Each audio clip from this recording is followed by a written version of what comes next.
Welcome to the Unstoppable Recording Machine Podcast. And now your host, EYAL Levy. Welcome to the URM Podcast. Thank you so much for being here. It's crazy to think that we're now on our 5th year, but it's true.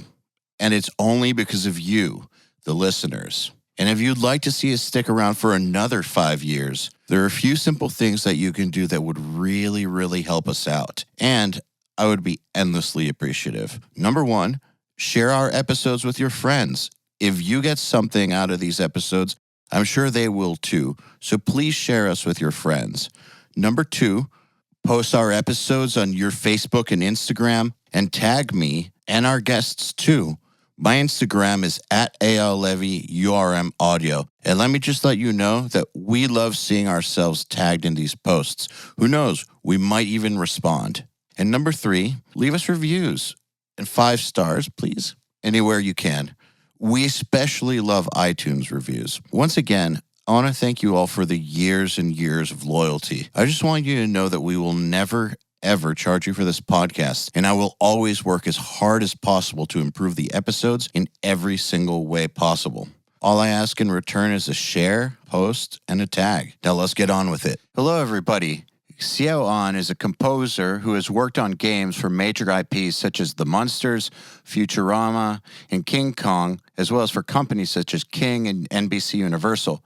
His full-service game audio team, Lee and Ortega, has worked on games such as Call of Duty, Skyrim, Borderlands, DC Universe Online, Free Fire, and for companies including Ubisoft, Sega, Garena, Tencent, DreamWorks, and many, many more. This guy is awesome, and he's super insightful. I really hope you enjoyed this episode as much as I did. Here goes. So Xiao'An, welcome to the URM Podcast. Glad to be here. I have always thought that composing professionally is one of the hardest jobs in music. Besides the fact that just writing music in and of itself is tough, I think that nowadays a composer needs to be able to realistically and credibly and believably operate in any genre known to man. Would you agree to that? I would say that there is a combination. There are people like me, of course, that you might have noticed that just basically does everything that comes across my desk.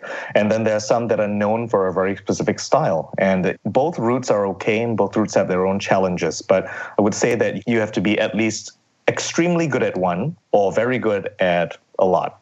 Okay, that makes sense. What inspired you to go in the very good at a lot direction? So I'm going to make a very quick sort of history, right? Before college, I aspired to be a session guitarist, and I played for the Singapore Armed Forces in a band. I had my own band for a few years, right? And then I went to Berklee College of Music, where for some reason I decided to study jazz composition. I think it's because it was the thing I seemed most naturally suited for within the writing category. After doing that for a while, I realized, well, I'm becoming a good writer, but I am going to die of starvation at some point. So maybe I should learn some relevant skills. So I started picking up music production, right? And by the way, this doesn't mean jazz composition isn't relevant. It's just that I'll get to that. It's a small market. You need to combine a bunch of different skills. And in fact, it was that the jazz part of my degree that allows me to do some of the stuff that I do today really quickly.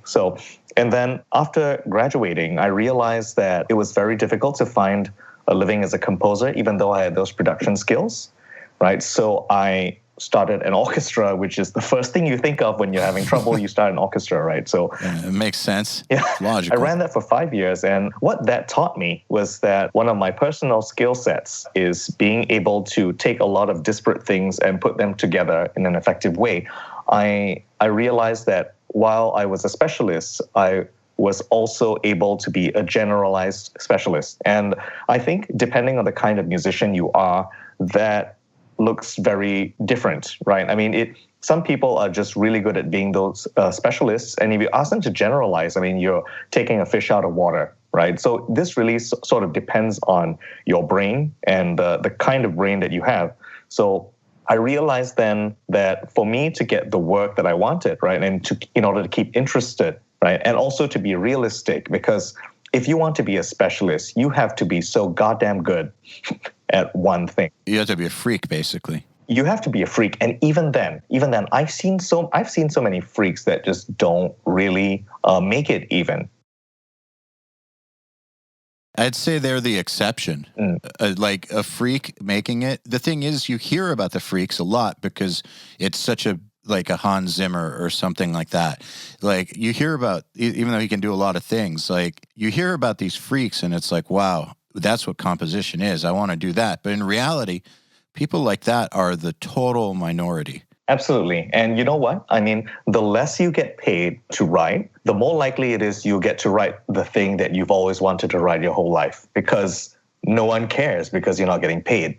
Every time when the amount you charge for your work increases and you work as a pro for companies that need music that's specific, that has a commercial purpose, you have to be able to play ball. And so having a really wide range of genres under your belt is completely important to even begin doing that. How would you suggest that if you really think that you're the freak type, that you go about making it work? Well, if you are the freak type, right, you don't have to be really good at a lot of things, but you do need to at least have a few things. And the thing is, no matter how much of a freak you are, and like I feel like I should stop using that word.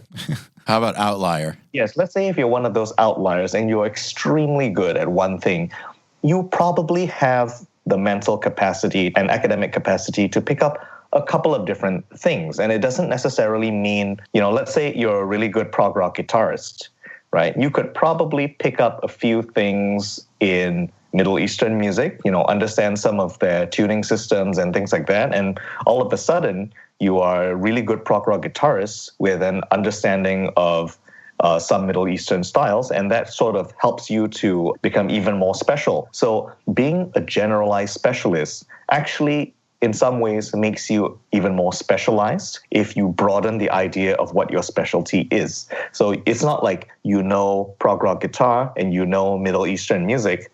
It's both of those things, and the number of people that know both of those things is much less than people who know either one of those things. Does that make sense? Yes, and then you add production skills into that, and then programming skills into that, and there's even less people who know that, all those things. A lot of very successful artists that we know of as either producers, whatever the hell that means, honestly, right? Or yeah, it's an amorphous title at this point. Yeah, I mean, it's just they do the things that are good, is what it means, right? So, but if you think about Michael Jackson, right? You think about Quincy Jones, think about these people, they were Renaissance men, right? And I'm sure like the ones that are really out there being able to find a niche, even when times are hard, are the Renaissance men and women.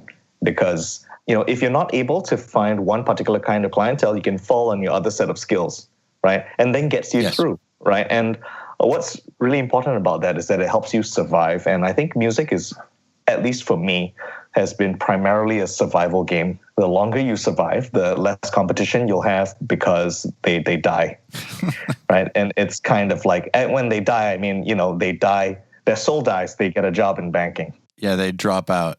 Right, yeah, they drop out. And it's a game of attrition, right? So if you are able to survive, no matter how undignified you think the work might be, the longer you'll be around to take a great opportunity that comes up. That also allows for time to build the proper relationships. Yes. Which is key. You can't just get the great gigs without the great relationships, and the great relationships always take time.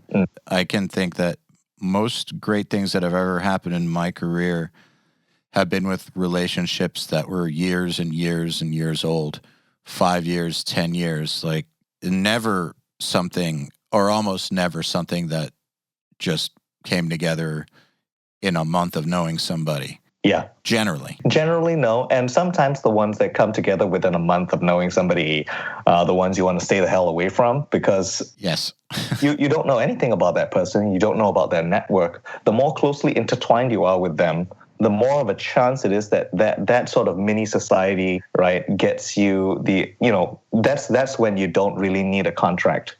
Sometimes you don't, and that happens when you know the person really well. Of course, I mean, I would advise working with a contract when you can, but in certain societies around the world, sometimes you just, and especially, I guess, within the field of music where not everyone is sort of literate in legal matters, if you have a system of trust, a handshake agreement goes a long way also. Like, I don't want to tell people not to use contracts, but I believe that you're totally right. There's been quite a few big deals I've made with people where the contract ended up being signed after everything was done just as a formality. Yeah. Yeah, because nobody would have entered into the deal if we didn't trust each other. Right. And the contract is only as good as your ability to enforce it. I had a really good contract. I mean, it said all the right things with someone who stiffed me of $3,000 when I couldn't afford it. So, I mean, that was a good lesson to me that a contract, and I think my cheapest gig ever for $80 a minute of music.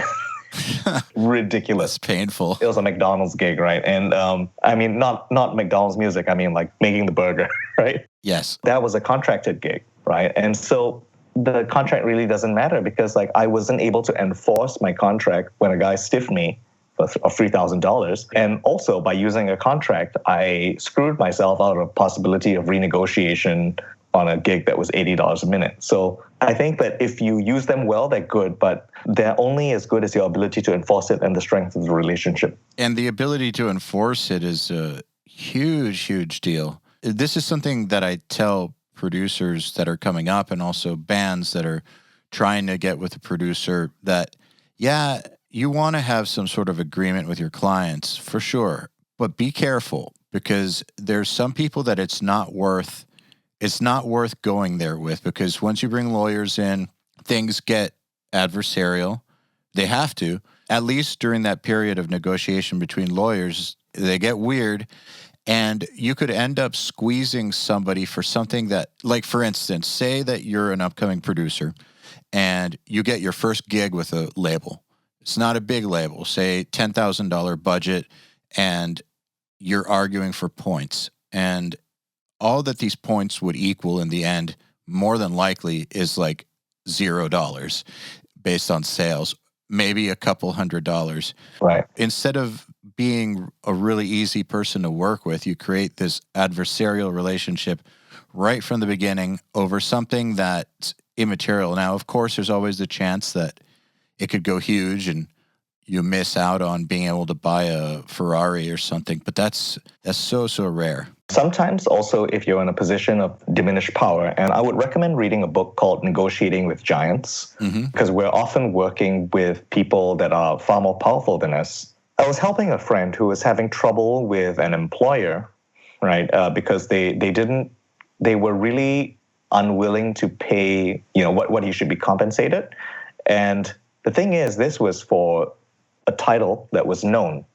I mean, people know about this game, right? The producer just wasn't playing ball. So I told him, why don't you agree verbally to do it for a certain amount of money? But because, they're disorganized and they're not really getting things down in paper. And even if they do, if it doesn't say the important thing, you can just go ahead with it. Because if they don't pay you specifically for a work for hire or an exclusive license or something, if they pay you just to write the music still belongs to you.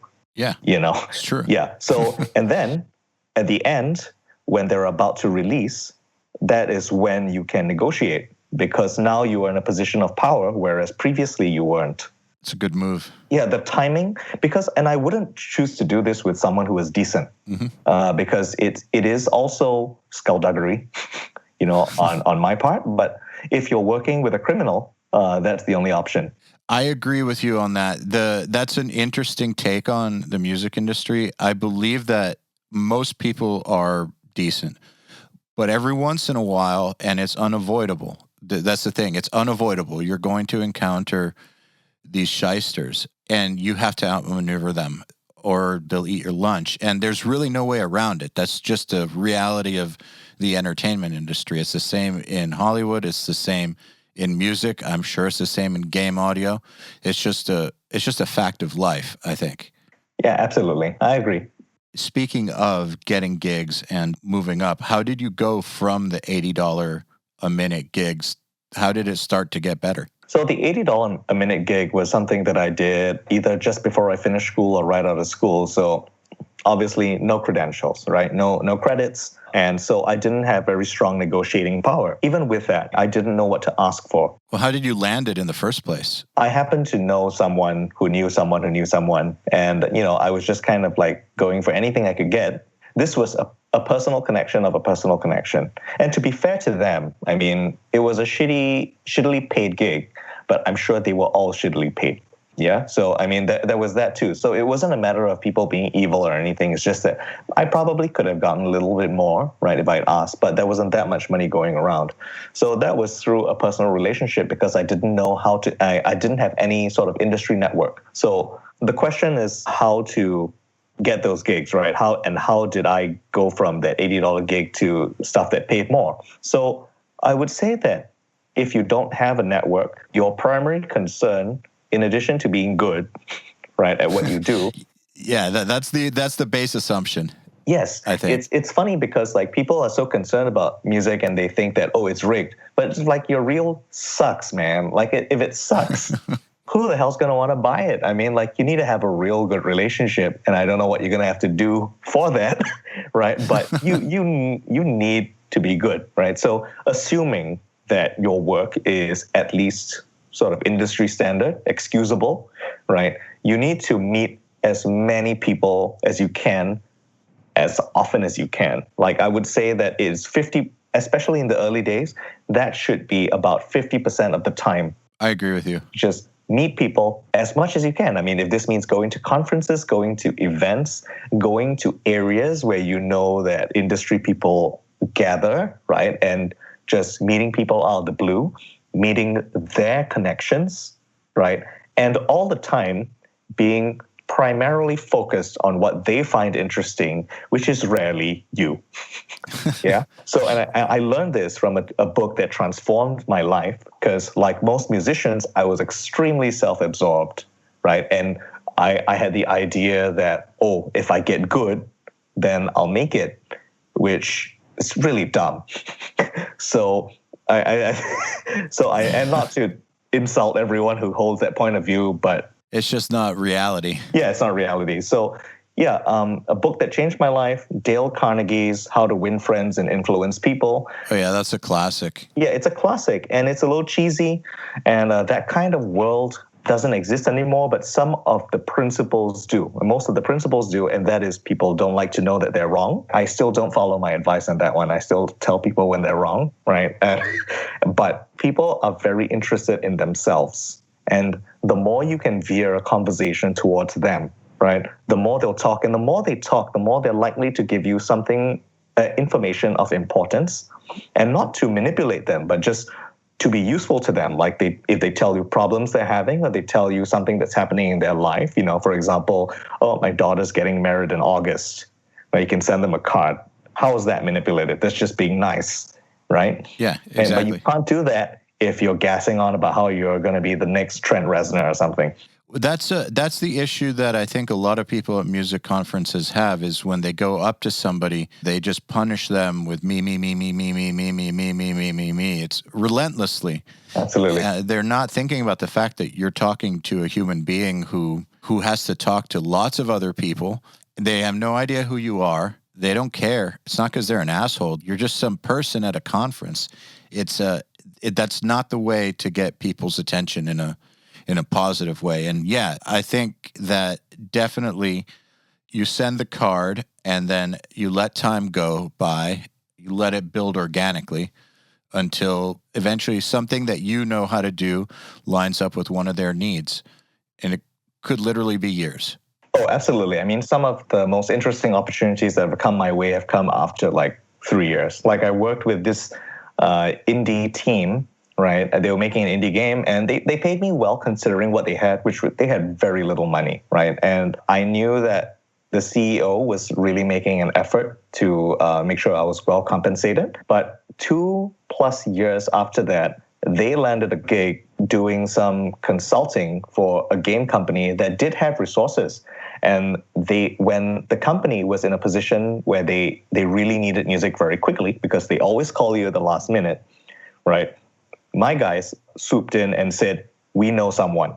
And then I got a gig that paid me more than 13 times what my first gig paid. Yeah, it paid me. That's great. It paid me $1,300 a minute. That's a nice raise. It is such a nice raise. I mean, like, you know what? I wasn't rolling in money, but it was nice not to have to worry about doing groceries or rent. The turnaround on this stuff takes a long time. And like you mentioned, I mean, when people go to conferences, they just punish you with me. But if you consider the conversation marketplace, right, like any other marketplace, how do you differentiate yourself? And knowing that everyone is going around saying me, and most people are not succeeding, it would be insanity to try the same thing. So maybe try listening, try asking questions, try not being a dick. Absolutely. And if you are asking questions and you realize that the person isn't interested in talking, move on. There's about 10,000 other people you could talk to also. Absolutely. A lot of things are kind of analogous to a sales environment, and meeting people at the conference is like that, and also meeting people at a bar that you would like to go out on a date with, for example, right? And I had a friend who is like, she's a beautiful person, right? Highly desired by men, and she told me the people that go up to them are the people with a lot of confidence, right? But they're not necessarily nice people, you know, and they get approached by a lot of people who are sort of aggressive, cocky, whatever. They do all the things that people read on the internet that you're supposed to do. They rate people's appearance from 1 to 10, and they try to do things like negging, like make, you know, stupid crap, right? But she said that she would easily have a conversation with someone who looked okay and was just nice, just not a dick, right? And that's because that doesn't happen. That doesn't happen that often. And I think that it's really important to remember that in everything we do that is analogous to a sales process, we need to be distinguishing ourselves in some way, in some good way. I have noticed that when people come on too strong, especially at the conferences, it makes me not want to talk to them. Yeah. When the confidence is too high, it makes me literally want to turn around and talk to somebody else. Yeah, same. I have that same experience. Yeah, I totally agree. So did you start going to them? I know, so I agree with you, by the way, because that's exactly what I did when I was trying to grow my band. My band got signed, but we weren't very big, and I kept wanting us to get tours that were basically punching above our weight class. And in order to do that, I had to get the right people to sign off. And that was very, very difficult because we didn't have the numbers to justify. So I'd go to LA 4 times a year and just stay there for 2 weeks and have lunch and dinner and breakfast and lunch and dinner and breakfast and meetings, go to bars and hang out with like everybody in the scene and repeat next quarter, just be friends with as many people as possible. And as a result, doing that year after year after year, it allowed us to get tours that we should not have been getting. We really shouldn't have been getting them, but it was because I knew the people involved. And doing that also ended up leading to how my company now, URM, was able to move so fast, was because I had all the connections from those years and years and years of just meeting people on tour or those trips to LA. Like all of it put together allowed for things to move very, very fast. If I hadn't taken that initiative, I don't know. Maybe some things could have worked. Like I was already in a signed band, but I doubt that they'd be where they are now. I really, really attribute the network to being the reason things are where they're at now. I mean, without one, you're kind of screwed. Absolutely. So did you do that? Did you start going to as many as you could? So I flew to 7 different places for conferences 1 year. That was my max. It's a good amount. Is what was financially possible, right? Even now, I have great anxiety in personal interactions with people that I don't know. But I did notice at one point that it was a lot easier for me to do it if people came up to me. So I started dressing better. I started learning how to dress better, because I used to dress like a slob, man. Like I didn't give a shit, right? Everything, like conversation, empathy, the way your body language looks, how you display interest in another person, all of this stuff is something that you have to train yourself to do. It is a mistake to think that this is stuff that is natural, and I'm still learning. So what I did was I went to a lot of these conferences, and I got to tell you, like, I was probably 10 to 20% effective, right, in the earlier days, because even though I was there and I was making the effort, I wasn't good at it. So, but you only get good at it if you keep doing it, right? Did you realize you weren't good at it? Oh, absolutely. I knew I wasn't good. And okay. So you had self-awareness. Yeah, I mean, like, there is a combination of self-awareness and imposter syndrome that is a great motivator to get better at something.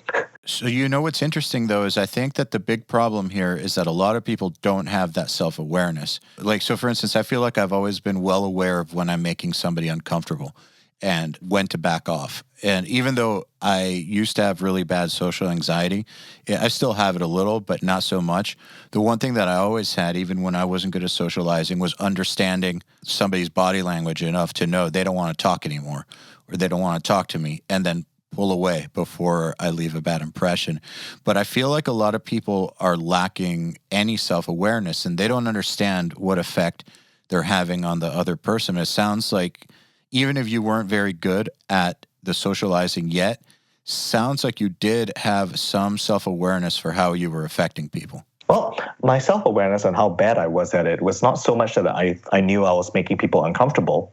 Is that I knew I was terrified all the time, and I didn't approach as many people as the number of hours would have allowed me to do. Got it. I mean, well, I appreciate the credit for that. I wasn't quite that self-aware, but I think everyone can change that as long as they turn the focus off themselves outwards. Well, and it sounds like you had a metric going too, like this many hours it should equal this many people. Right. I mean, it was more of a general idea that I probably could have done more, right? I mean, how much time did I spend looking at my phone because I was terrified to look up? Mm-hmm. Okay. And with that, I mean, if the reason we feel anxious in social interactions is because our focus is on us and not the other person. If we are focused on ourselves, our goals, we want this person to be interested in us. We want this person to give us a gig. We want this person to give us their phone number, right? That's going to make us more anxious because the stakes get higher and higher, and there are more and more metrics of failure. Whereas if your success metric becomes, I want to hear what this person has to say, that is extremely easy to do. And it kind of erases a lot of anxiety because all you have to do, shut the fuck up.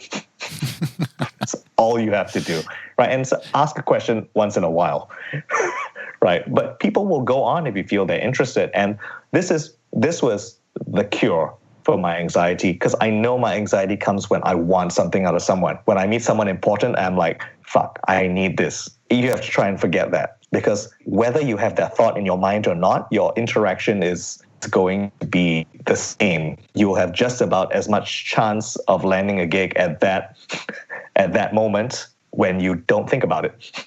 Yeah, it's true. It's probably not going to happen in that moment anyways. If you're meeting someone super important for the first time, the first meeting anyways is probably not going to be fruitful. It's probably just, if you're lucky, lead to another conversation down the road.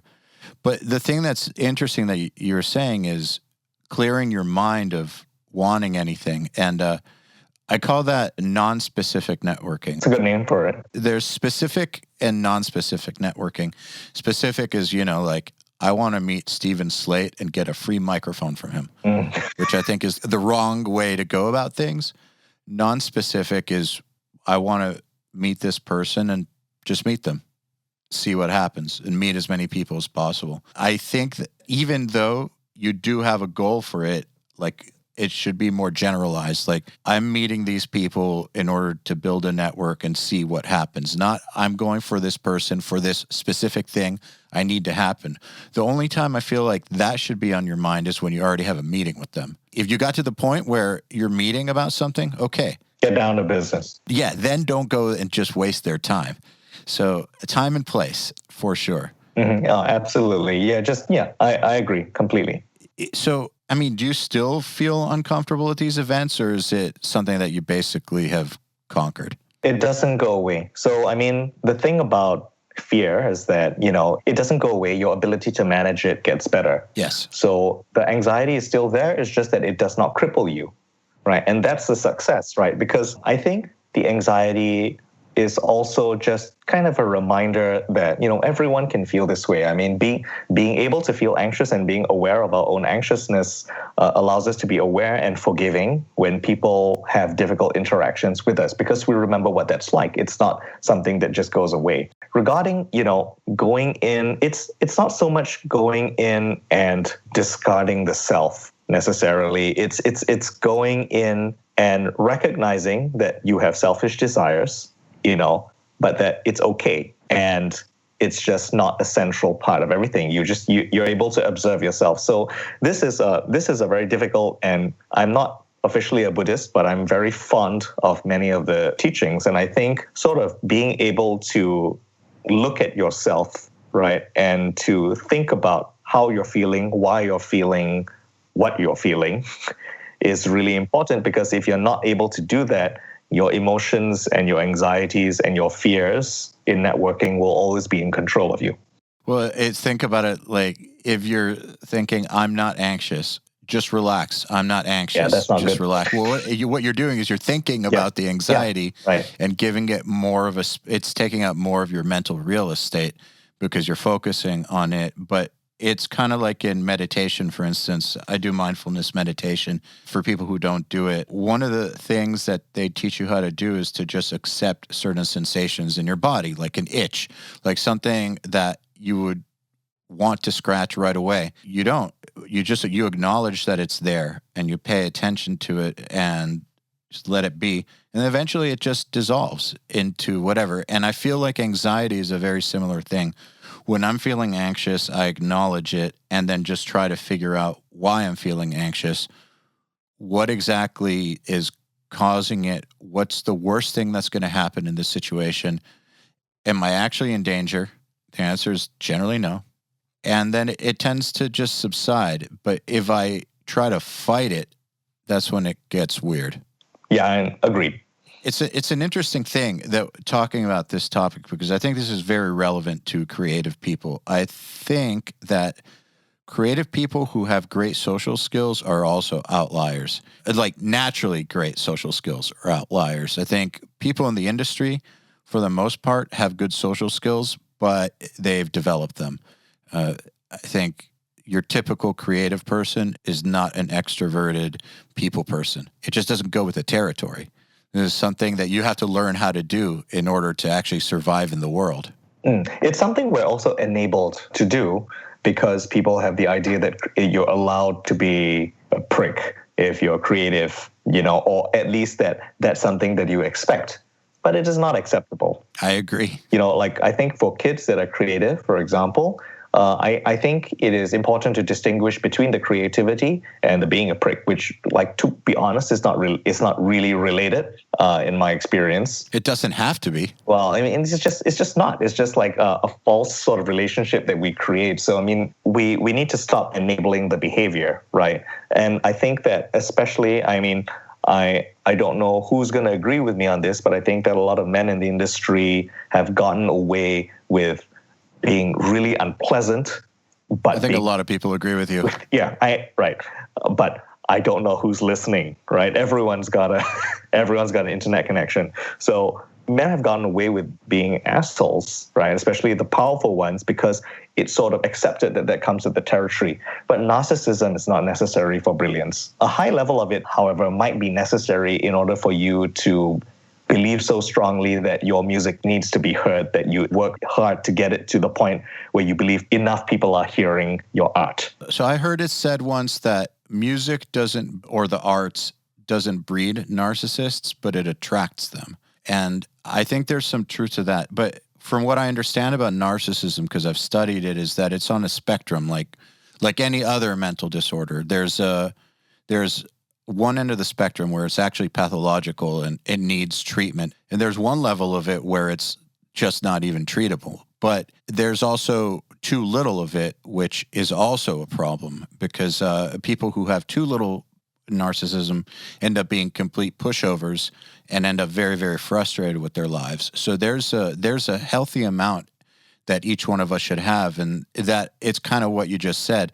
You need some in order to be able to believe in yourself enough to do what's necessary. Because if you don't have that, You could have all the skills in the world and it's not going to matter. The problem is when it crosses over, it goes up a few degrees into diva territory or into pathological territory, which I know a few of those. Yeah, I'm sure you do. Yeah, I definitely know a few of those. And at least in the music side of, like the rock side of the industry, it's not as enabled as it used to be because the budgets aren't what they used to be. And because people would put up with a lot when there was a lot more money to be made and a lot more money being thrown around. They would get paid to basically babysit these adult children. Nowadays, that's kind of looked down upon. And for instance, there's like this stereotype of the old school producer that's just a tyrant that like yells at everybody and makes musicians feel like shit and just destroys them to build them back up and all that. Nobody likes that anymore. Like that style of production is very much on the out, and those producers who still act that way, like the way that it was okay to act in the 80s, they kind of don't really typically get much work anymore. Yeah. Yeah. Because there's new people that are just as good who are nice. Right, absolutely. I mean, conductors are basically kind of a similar thing where they used to be revered as gods. And the people who still think of themselves that way, don't really get quite as much work as they might have been able to before, just because it's less acceptable now. Oh, I know all about that. Yeah, so I mean, I just want to make sure that I'm sort of not going off too long on this, like the whole like self-analysis and anxiety and things. People love this in these episodes. Okay. So the thing is, these days, I mean, like you were mentioning, the classical presentation of narcissism is much less acceptable and much more recognizable, right? People are starting to be able to recognize certain traits in certain people as being the classical presentation of narcissism.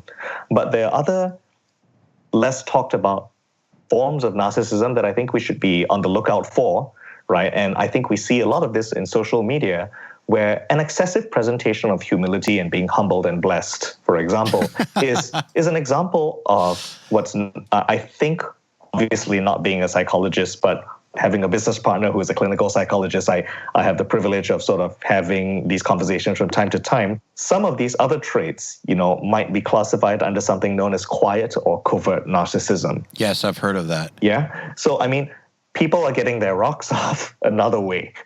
And I think we need to recognize that, because those kinds of narcissists are just as manipulative and they require just as much admiration.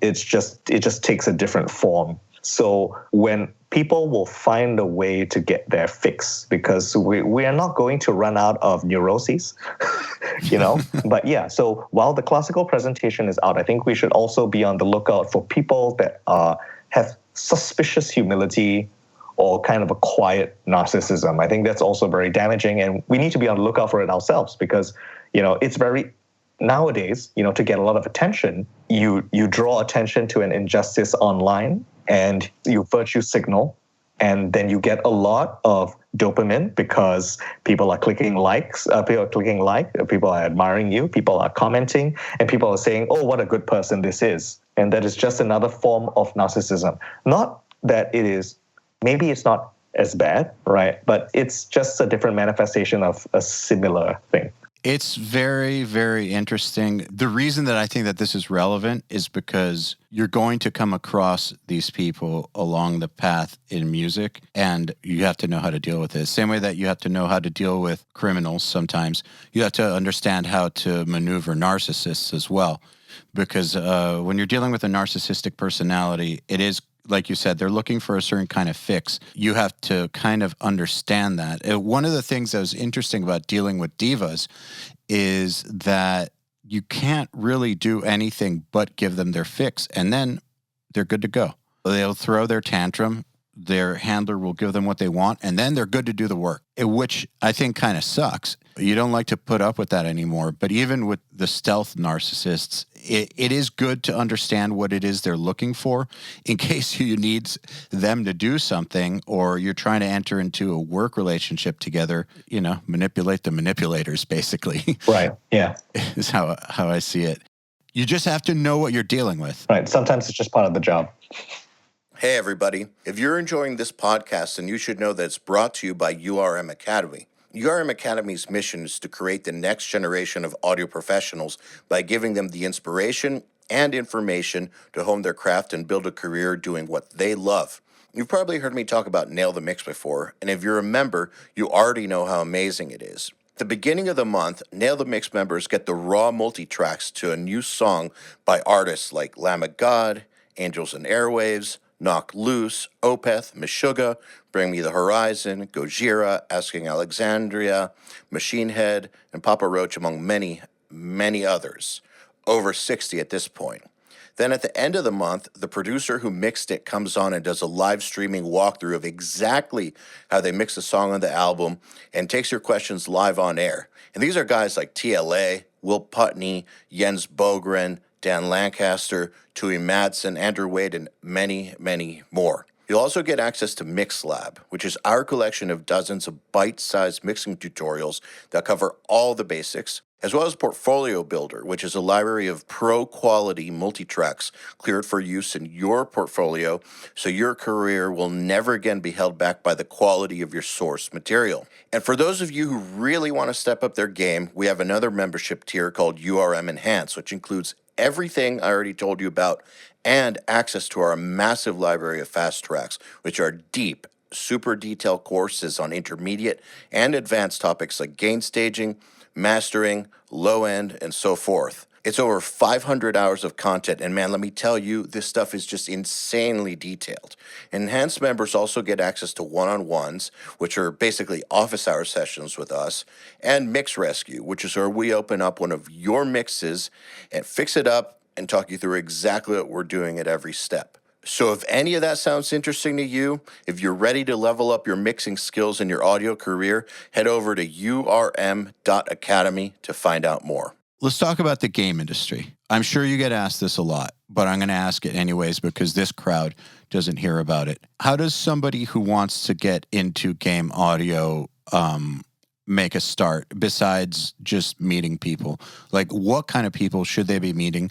And also, what should they be working on? Like, what should they be bringing to the table? If I was saying, I want to be a game composer, I'm going to start going to conferences and I write a bunch of music, that's not really enough, right? Like, what are some specifics? So I think so we'll break this into a few things, right? There is the social aspect, there is the technical aspect. So socially speaking, I mean, I think having a wide range of knowledge on relevant subject matter, such as some amount of game history, some old games, some new games, what's happening now in the industry will make it a lot easier for you to engage in conversations at conferences with people that those people would find interesting. It's very rare that you would go to a conference like the Game Developers Conference. Other conferences include Pocket Gamer, Nordic Game that I just spoke at, Casual Connect, which I feel is called something else right now. But yeah, so these are a bunch of different conferences that you go to, and the types of people that you meet, right? In every industry, they're going to have their own news. They're going to have their own interests. If you go to NAMM, right, you'll have certain kinds of conversations with people. And if you go to the Game Developers Conference, you'll also expect to have different kinds of conversations with those people. And I would say that I can explain what that is, but I think the best way to kind of do it is to experience it. And if you live in a place where there are game industry meetups, and now, I mean, I think there are probably more virtual meetups and virtual conferences with virtual networking options. I think jumping into a few conversations cold is a great and painful way to learn about what people find interesting and not interesting, and then you have a point at which to begin your research. So I think the most important thing is listening, right, to find out what these people want to talk about, because the more engaging of a conversation partner you are, the more interested you seem in what they're talking about, the more likely you'll have another conversation, and eventually over years that turns into work if you build up a critical mass of your network. And on the technical side, composers for everything other than games generally are pretty good at looking at music as a linear medium, right? Let's say you write for films or you write for ads. You will have something that definitely happens at 15 seconds, definitely happens on the second hour of the movie, right? But in games, very much the experience of the music is determined by the player's experience. right? The player's choices. The player chooses when to do certain things which are tied to certain musical cues. So I think it's important to understand, first of all, that game music is not linear, and therefore your writing has to adapt to that. You have to be able to write music that is designed to increase in intensity using certain kinds of audio middleware. For example, you might do something called vertical layering, where you have a track that's exported in stems. And perhaps stem 1 plays when you're exploring, stem 2 plays on top of stem 1 when you are encountering an enemy, stem 3 plays when you are in active combat, right, for example. So that's vertical layering. Right. And then there are other things that you do, like branching audio, creating transitions, stingers. So familiarizing yourself with things like that will make you a lot more successful and able to sort of rise up to the challenges. For example, in library music, right? I mean, if you don't know what a button ending is, you're not going to you're not really going to be able to do that because editors want something where they can just end the cue.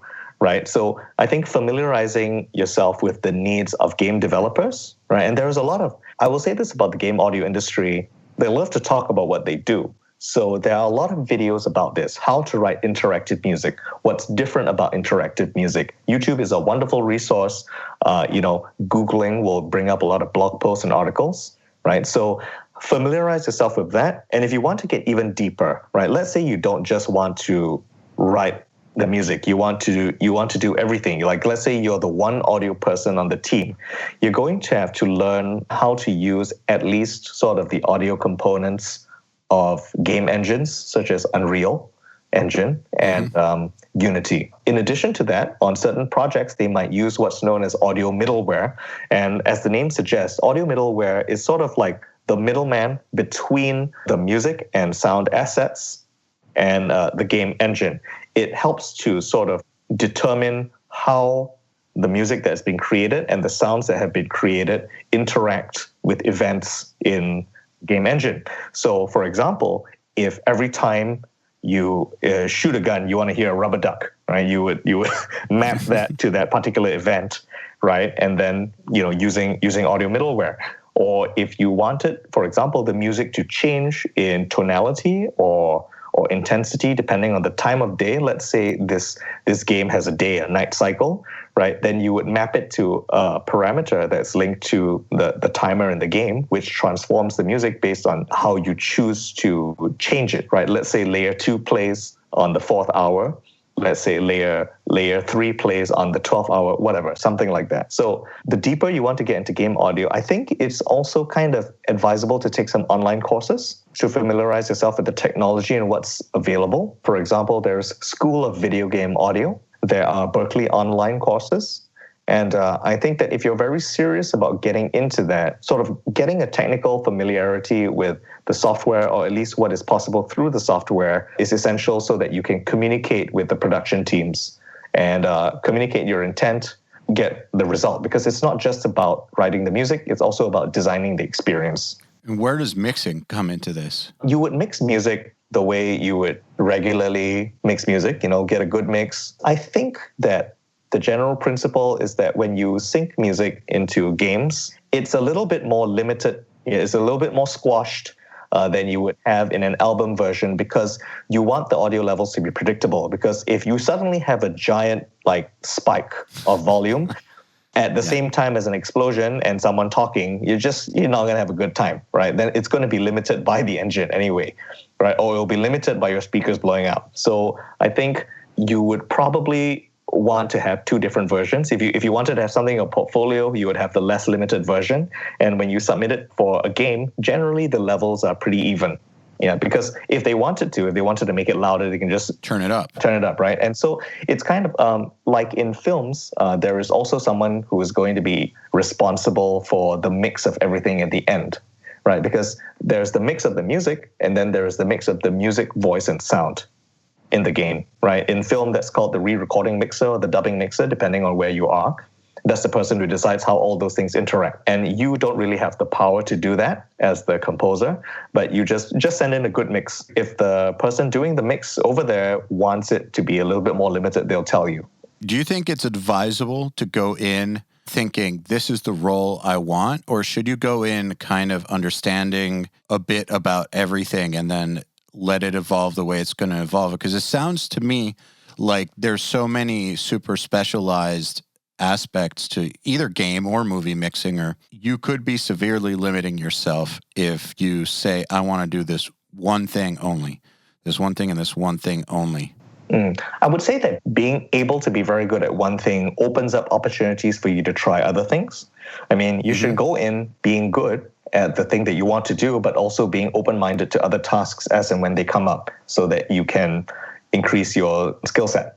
Yeah. So, I mean, I guess what I mean is if you want to be the mixer, the guy who does the mixing in a game, and you spend all your time on mixing, and then you don't spend your time on any of the other stuff that you talked about, the button cues, all that stuff, then what are you doing? I mean, it's a good point, right? I mean, like, how specialized do you want to be? So the thing about game audio is that it's very often a team sport, especially on the bigger games, right? And you're going to have a broad understanding of what everyone is doing at some level. I think that in the bigger companies, the roles are quite clearly delineated. You know, there are sound designers, senior sound designers, audio director, technical sound designer who handles like the technology aspect of it, audio programmers, right, who make sure that the software works well for the particular game and that the software is all integrating properly with each other. If you want to work in-house, you will need to sort of be good at that particular role. For someone like myself, I have never worked in-house. Like, I've always worked as a contractor with game companies, and I only do music and everything that entails. I mean, I ran an orchestra, right? I know how to produce and conduct that myself. I know how to mix my own music to a point, right? I know how to compose in a lot of different genres and everything. And basically, I try to know as much about my particular discipline as possible, but it depends on what you want to do. Like, I would say that if you want to do what I do, then you need to do all those things or be able to land projects with budgets that you can hire people to fill in those gaps. I guess that's a big differentiator right there. Mm-hmm.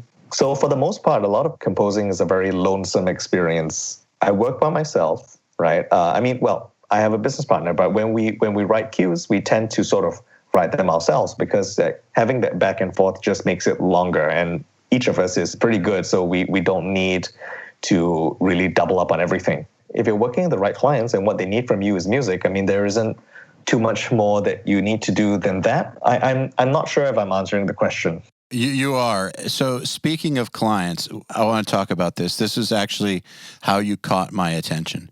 Of all sites, LinkedIn, which I only got on recently. It's the best. I don't know how I feel about it, just because I get so much relentless spam, as opposed to Facebook where the spam is listen to my band.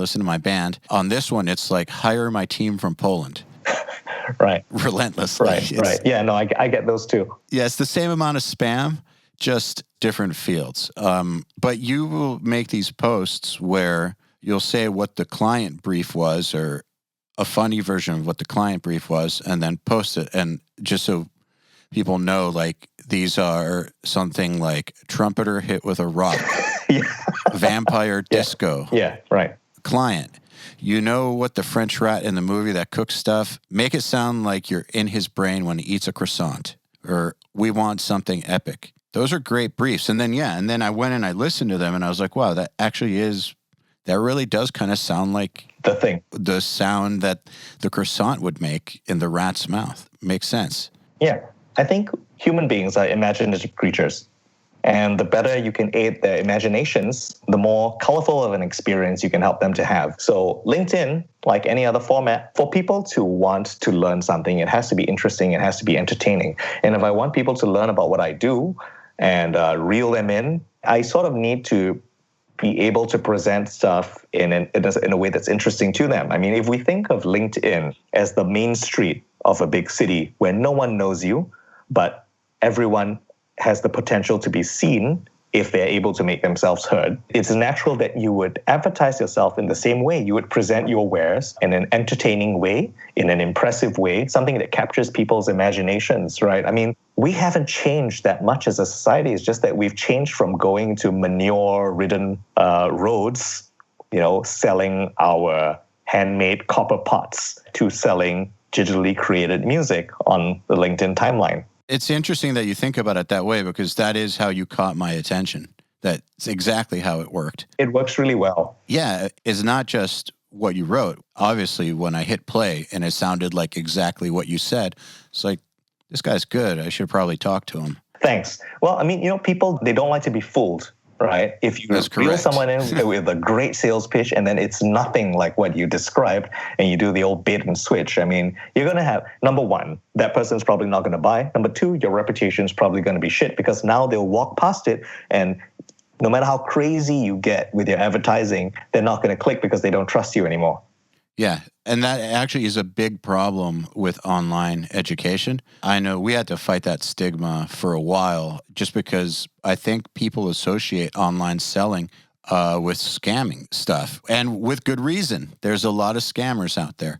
So it's super, super, super, super important that if you're going to be pushing things online, you actually over-deliver on what it is that you're promising, or it's not going to fly, basically. Absolutely. It might fly for a little while, but it will eventually crash. Agreed. What do the briefs actually look like then? If you're making them more entertaining. They're very reasonable. Okay, so let's go with, for the listeners at home, I put up a video on LinkedIn EYAL also didn't mention that the videos consist of me holding my iPhone, zooming in and out on my screen, right? Yeah. So that's right. Well, that's how I heard it, yeah. Yeah, it's just visually, it's like, what the fuck is this? Is what it's supposed to inspire. Yeah, you're looking at the piano roll, basically. Yeah, right. You're looking at the piano roll. I'm zooming in and out based on the beats or whatever's happening in the music. I'm following the notes. And it's just sort of what I thought was an entertaining way to present it. And in one of them, my sort of heavily embellished brief, was that my client asked me, we want some vampire disco. And then I said, what's that? And then the client says, you tell us. And then I say, okay. Right, and then that's the piece. And how that brief actually looked was, it's very reasonable. They gave me a reference. They said, we want a funky track with some Halloween elements. That sounds a world away from vampire disco. But the main character in the game was like a vampire. It was a slot machine. The main character in the game was a vampire, right, Dracula. And he was dancing, and there was a disco ball and everything. So, the most succinct way to describe that is vampire disco, which, when you put it that way, it sounds like a new genre. It's interesting. Whereas if I put something like, we want disco music a la Chic, Freak Out, and we want to combine it with some Halloween elements that you might hear in a Tim Burton movie or something like that.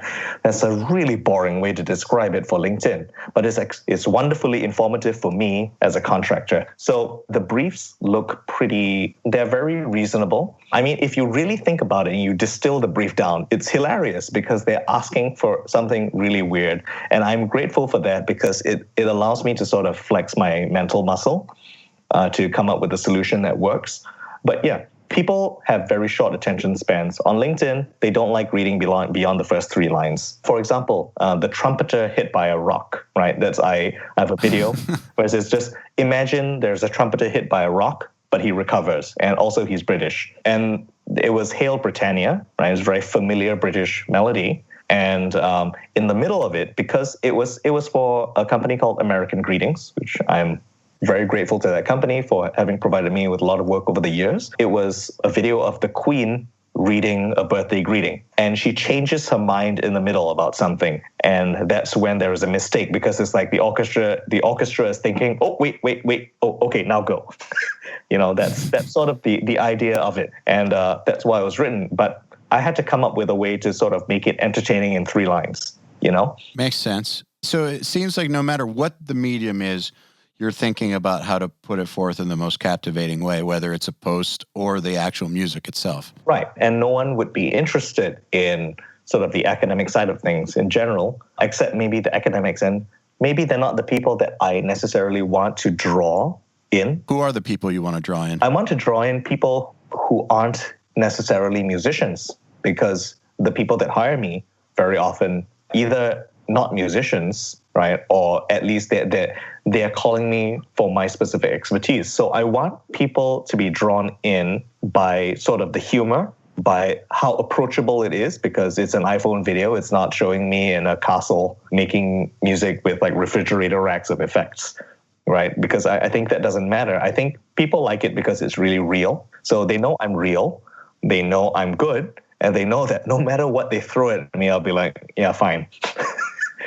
So I think it's important to sort of, in addition to thinking, you think about what you're trying to put across, and then think about what people would find interesting, like the specific demographic you're after, and then try to put those together.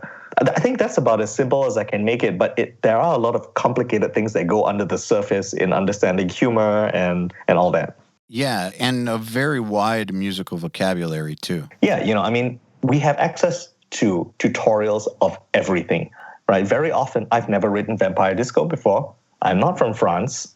I'm certainly not from Britain. So you don't need necessarily to already have the expertise, but what you need is to equip yourself with the ability to learn really fast. And so having a good, strong foundation in ear training and musical theory and being able to recognize patterns, no matter what you're listening to, will allow you to get up to 60 to 80% of where you need to be on a job. And then after you're done, you just forget about it. You're done. It sounds to me like you do think that your Berkeley education helped tremendously. I would say so, yes. However, based on the evidence, I know a lot of people from Berkeley who are not doing what I'm doing. So I think in addition to having the Berkeley education, the music theory and stuff like that, which it was a wonderful environment, but I would say that if you don't go there, it doesn't mean you're necessarily disadvantaged. If you have a good grounding in music theory from anywhere and curiosity, right, you will be able to sort of pick up all this stuff. It requires a willingness to jump into the unknown. I mean, just because you went to Berkeley doesn't mean you're going to learn it either. I know lots of people who went to Berkeley who didn't learn shit. Yeah. So, I know some of those people too. And also, I know a lot of people, including myself, who dropped out and did fine. Like, I don't think Berkeley is the measure of how someone's going to do, but if you take advantage of it for what you want, it's definitely a great resource. Oh yeah, I mean, it's a jungle, right? I mean, there's so many resources there. You just need to, you kind of need to work hard to find them, and the journey's not over when you're done. No, not even. It's basically not even started. Yeah. One thing about the live jazz ensemble, that's programmed, right? Yes, except for the guitar, which is played by myself. Okay, I thought the guitar was real, but I wanted to talk about the drums. A lot of people that listen to this are into drum replacement and programmed drums. Ghost notes and little nuances tend to be the hardest thing for them. And listening to that sounds about as good as I've heard with when it comes to velocity work and having it sound real. So can we talk about technically how you approach drum programming as far as making it not sound like a typewriter, basically? So I play in the entire ride pattern. Like, I don't pencil anything in, if I'm lazy, after I've played about 8 bars or something, I'll be like, fuck it, and I just loop it, right? But because after that, people tend to not remember that in the first bar. Oh, in the first bar, your second note was of a different velocity. They're not going to think that, so that's okay. You need to sort of be familiar with when people start to recognize something as a pattern. So I like to play it in as much as possible, and then I do a soft quantization of it, because my performance, I'm not a piano player, certainly not a drum player, my time is not impeccable. So I quantize it about 50%. And then I listen back to it. If there's anything that I feel like, for example, like I suddenly hit the ride too hard, maybe it sounds real, but it sounds like a real shitty drummer, then I'll move it. Real shitty. Yeah, real shitty. Which sometimes that's what you want, right? And I've done stuff that's deliberately shitty before, because it kind of gives, it really feels live. Because like someone's excited, someone's rushing or something like that. Mm-hmm. With the snare, jazz snare comping is just ridiculously hard. Sometimes I just keep going until it feels right. They tend to be generally sometimes a combination of downbeats and a combination of syncopations. And some of those are set up by ghost notes, and some of those are finished as drags, where they drag and create like a gradual crescendo of a tremolo effect, right? I played the snare in, right? I played the main notes of the syncopations. And then after that, I go in and I pencil in the ghost notes, because it's not going to be possible for me to perform those in. They're just really difficult to do. So I pencil in the drags, and I deliberately make them uneven. That's crucial. Yeah, I got to tell you, it's a lot of work. And with the kick, typically with jazz, there isn't a whole lot of kick going on all the time unless you're playing sort of a very traditional swing piece, then it's on every beat, in which case then I just play it in like I do the ride. And the hi-hat tends to be on the off beats, right? Just 2 and 4, and I play those in as well. So I mean, I would say that the most difficult thing to do is sort of keeping the ride interesting, because you don't want it to turn into ding ding ding ding ding ding ding like for 3 minutes, right? So sometimes it's ding ding ding ding ding ding ding ding ding ding ding ding ding ding ding ding ding ding ding, like, so it's not always, and I put the ding dings in different places. I would say that the most challenging part is the snare, and I think, like, for me, I don't have a formula for it. It's just trial and error, a lot of frustration. It's also important to, like, after you need to go back and revise it, because when you write the arrangement, sometimes where you put the snare comp doesn't quite work with the arrangement. So at best, it will sound like an unrehearsed performance, right? But if you want it to sound like a rehearsed performance, then you'll go back and have the ghost notes where to set up the trumpet hits, for example. Yep. Yeah. So, and the drags on places where, there's like something empty, because you can't really hear the really soft stuff if you play it on a loud moment. So mix-wise, that's just going to clutter up the mix. So you want to put it in a place where there is space. What about velocity-wise? How much do you mess with the velocities?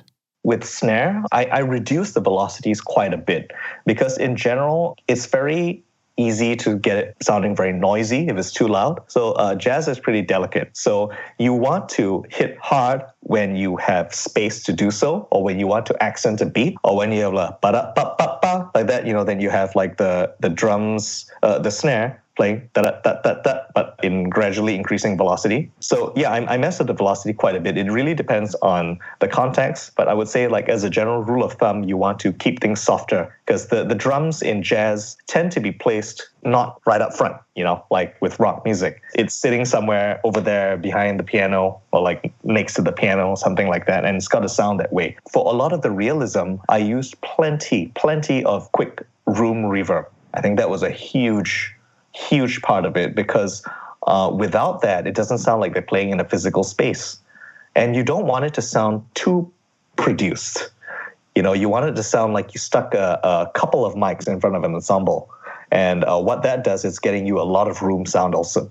Great answer. As far as mixing goes, I read that you're primarily a Logic user. Is that what you mix in? Yeah. Also? It is what I mix in, and I do something that a lot of people will be horrified by, which is I mix right into my sequencing, right? I have my template set up. I mix in the MIDI session. I don't export the stems and then mix. You just kind of mix as you go? Yes, and the reason for this is I set things up so that it's like you have a live ensemble hitting a bunch of outboard gear.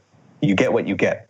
I set it so that it colors it at the bare minimum. And let's say you're a producer, you're not really sure what to expect from the musician. So you kind of, you don't compress it right where it needs to be. Sometimes you give them a little bit more headroom, because you know that there is a level of unpredictability in live performance. So with orchestra stuff and with the jazz stuff, I mix in that way. So I guess it would be the typical thing to bounce down the stems and then mix those. I've gathered that that's the normal thing, but it doesn't really work for me. I'm also really fucking lazy. And you know what? If I'm able to kind of get great results with that, that's fine. I think that hasn't yet been a problem that I've been unable to solve in the MIDI session. Usually a bunch of automation and all the effects that one typically uses in mixing is good enough. How powerful is your computer to be able to handle both at the same time? I have 64 gigs of RAM. I have a 6-core 2013 or 2014 Mac Pro. So it's the trash can. It's good. It's powerful. I will say that it's not like some of these beasts that the Hollywood guys are using, but yeah. I have a very Spartan setup. I've been using a mobile setup since 2017. I had to go to a conference in the middle of a job that needed to be done like right then. So I would wake up at 3 a.m., compose for 3 to 4 hours, go to the conference, and then come back at 8 p.m., 9 p.m., do some tweaking, go to sleep, wake up at 3 a.m., do that again. My setup is basically, I have no outboard gear. I have a tiny keyboard. And my sample libraries, I don't load up that many compared to some of these Hollywood templates. Sometimes I do push it a little bit, but I think because I don't overdo the mixing part, right? My CPU doesn't really spike that much. Got it. Yeah, I don't overdo it. I don't have like so many reverbs. I mean, I had like an individual reverb on everything in the jazz thing, but that's because I had few tracks. Makes sense. So you're always being mindful of your session management. Oh yeah, of course. You can only do what your gear allows you to do. I mean, like, and then within those boundaries, you can sort of be really creative in how you choose to use the resources you have. Now, speaking of conferences, what was your goal for the Asian Game Audio Summit when you were first formulating the idea? Well, a lot of game audio events tend to be very focused in the USA. There's game audio everywhere. I mean, like the largest markets after the US, I mean, well, I can't remember if China is the biggest now, but China, Japan, Korea, like everything in the top 5 besides the US, I think, is Asian. So it seems weird to me that there wasn't something like that outside of the US. And I felt that it was a good time to sort of use the network that I built in the US of all these great composers and sound designers that I know and bring them over to do workshops in Singapore and network in Asia, which is something that they want to do, to sort of start building a community and a presence there. Of course, this year, that's not going to be possible because nature had other plans. In fact, it planned for us to be dead, but I guess we're doing okay. And so now it's moved to a digital format, and I'm at best I'm hoping to get like more than 300 attendees for the conference, and it's going to be 12 workshops with some of the top names in the industry, with a bunch of really kind sponsors that are staying with us, even though it's still digital. And it's also really cheap. There's a lot of free shit and prizes too. It's not normal, I think, for artists and composers to have the entrepreneurial take on it. But I feel like the ones that I meet who do have an entrepreneurial sense, as long as they're good and they can hang out with people, that's almost like a superpower. Where did yours come from? Like, is it something you've always had, or did you have to develop it? I would say that my ability to jump into unknown things, I guess maybe I always kind of had that, but it never really manifested in business or entrepreneurship. I mean, it was just trying things. Like in Singapore, I suppose maybe I was a bad boy. But obviously I'm not. I'm a nerd, and I am like my wife likes to say I'm from the 1800s. But in Singapore, I think what I did was very much outside of the norm. And I think sort of practicing that in that environment sort of translated into when I was trying new things, right? If I didn't quite have as much fear as maybe most people would have had if they thought that they were going to start an orchestra. I just picked up, I had one day of doubt, and then I started picking up the phone and calling people. Do you want to play in this session for free, so that we can create a marketing video to get some business for everyone, because we're all poor? Okay, so you had the day of doubt, and then you just said, fuck it, and went. Just do it, right? Because like the worst that can happen is that you die. It's true. And if you live, would it be worth it? You know what? It's funny you say that. I think about things like that too. My whole career is based on unrealistic things working. And a lot of people I know, they hit me up asking, how can I get over the fear of failure and all that? And I've always said to myself, what's the worst thing that can happen? Dying. I'm probably not going to die from this. So no matter what, the worst thing possible isn't going to happen. And then what else could happen? It could fail. Well, then how would that be different than my life now? I'd just be right back to now. So fuck it. Just do it. Right. I mean, I think that's a great way to look at it. Another thing is that if you sort of have, if someone were to have sort of crippling anxiety about the matter, like, for example, trying networking on a large scale, just kind of scale it back and build your confidence. That's also okay. It requires that you change the stakes and you reward yourself, because we are animals and we will do things that make us feel good. And so if, for example, you change the stakes in networking from I need to get a job from this person, which you will never get, and then you will always fail, right? And you will punish yourself, and then you will never be good at it. If you change your goal to, I want to start a conversation with this person chances are that even if that conversation bombs, I mean, you've met your goal, and that's kind of rewarding. I mean, you did a thing that you set out to do. So, I mean, set realistic goals for yourself. I mean, and it really depends on sort of what material you have to work with to start. Yeah, absolutely. Yeah. Yeah. If you're really anxious to start with, I mean, if someone like that were to receive advice that was like, just fuck it, just do it, it's different for their specific context. Yeah, I still say fuck it, just do it. At the end of the day. I mean, at the end of the day, you just have to take action. I call it bias towards action.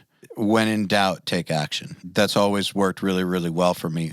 What action? That's a different story. That's context appropriate. But almost always taking the action is better than not taking action. Almost always, yes. Sometimes it's better not to. The times that I find that it's best not to, so I like to think of a ratio, 10% planning, 90% execution. I feel like if you skip that 10% planning, then you can take hasty action or stupid action and just mess up things that shouldn't have been messed up. But if you do more than 10% planning, I think it starts to enter procrastination. Yeah. I mean, like, think about it like in the way startups work these days. You sort of change things as you go. But it's impossible for you to know what to change until you have data, and it's impossible for you to get data unless you're experimenting. Well, yeah, up till then, it's just guessing. Yeah, right. And it's purely academic. And if you plan for a year and you do you plan for months to post one post on social media and it doesn't work, fuck it. I mean, just spam the shit out of everyone's feeds, right? And see what works and then kind of double down on the things that work. I mean, that's how sort of social media advertising, that's how marketers sort of figure out what works. They kind of put out two versions of something or more versions of something. And then when something has more response from the demographic that they want, I mean, they will kind of ask the question, like, why is it that this is working? Is it because there's a face in it? Is it because of the color scheme or whatever? And then maybe they'll put out something with three faces, three different types of faces. And people are going towards a feminine face. And then they'll double down on that and they put out three feminine faces and they'll figure out stuff as they go along. So in the same way, I mean, no matter what you try, you got to just do it and then figure it out. One of the best things that I've learned in the past few years is to not pretend like I know what's going to work. Like sometimes I have a really good feeling, but I've been so wrong about things in the past. The best one is when you're producing a band and you're sure that they're going to do great, like they've got everything going on. And the songs are awesome and you worked your ass off and then it comes out and nobody gives a shit. And then you work with a band that's like a glorified local band. They're a joke. They can't play. You have to redo all their shit for them. Like it's like a terrible experience. And then it hits the Billboard Top 20 and you realize you're not psychic. And while you might have some good instincts, and I do have some good instincts, when it comes to ideas, like for moving my business forward, I do not turn things down just because I don't like them most of the time, unless if it's really stupid. Like, all right, so there's a certain percentage of things that just definitely will not work. But in general, even if I don't like the idea, I'm open to being surprised because you never know. You really never know. You don't know until you try it. Yeah, you're right. I mean, like you said, you're just guessing otherwise. Yeah, I try to take the guesswork out of life. I feel like the path to success in music, even though it's very hard to predict, is actually pretty logical. Like you were saying about how to build certain relationships, what to know, how to make yourself stand out, like by combining multiple skills. It all becomes a very logical thing. If you just map all those different elements out, you learn exactly what it is that the people you want to get hired by are looking for, what circles they run in, what typically is the process for someone getting those gigs. And you map all that out, even though it's not as clear-cut of a path as, like, say, medical school. From medical school to being a surgeon is a very clear path. This might not be as clear of a path, but I've always felt like if you do, no one maps it out for you. So you kind of have to map it out for yourself. But if you do that work, and there's all the resources in the world out there for you to be able to map it out, especially with the internet out there, it should be a pretty logical thing to make work. At least I see it that way. Yeah, I mean, it's not so much like a clear-cut path as it is a set of principles for us. Yeah. Yeah, that's a good way to look at it. Well, man, I think this is a good place to end the conversation. It's been a pleasure having you on. It's been a pleasure being on. Thank you so much for having me, and sorry again that I missed the first appointment. That's totally cool. It's totally cool. I appreciate your time, and I'm sure that listeners are going to get a lot out of this, especially people who are looking to not just do rock and metal production. Right. Which is a lot more than you might realize. So anyways, thank you. Okay, then. Another URM podcast episode in the bag. Please remember to share our episodes with your friends, as well as post them to your Facebook, Instagram, or any social media you use. Please tag me at EYAL Levy URM Audio, and of course, please tag my guests as well. Till next time, happy mixing. You've been listening to the Unstoppable Recording Machine Podcast. To ask us questions, make suggestions, and interact, visit urm.academy and press the podcast link today.